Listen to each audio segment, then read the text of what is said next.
spike in violence continues to alarm residents and community leaders in Akron. There have been 33 murders in the city this year, which matches the total number of murders for all of last year. Several victims, small children. And tonight, Bob Jones brings us the important message from the mayor and police chief. The murders of 1-year-old Tyree Halsell and 8-year-old Michaela Pickett created heartache and outrage in Akron. Both killed when gunfire erupted in different parts of town, both cases unsolved. Innocent children are being murdered. The violence is heartbreaking.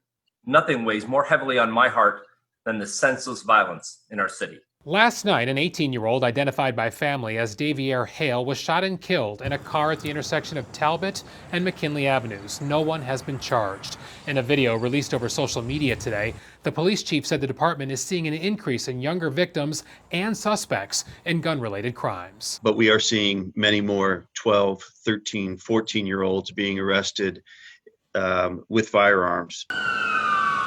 While the department is stepping up patrols in higher crime neighborhoods, the chief stressed public help is needed to solve some of the murders. If you hear things, don't ignore them.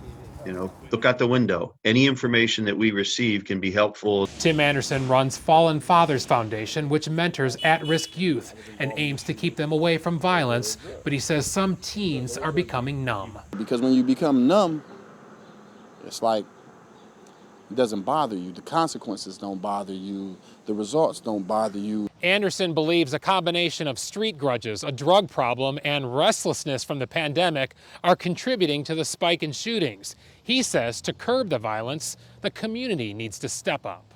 The police solve crime based off of leads. If we ain't gonna give them no leads, they're not going to solve anything. City leaders say the attitude from everyone needs to be enough is enough. Once you fire that bullet, you can't take it back.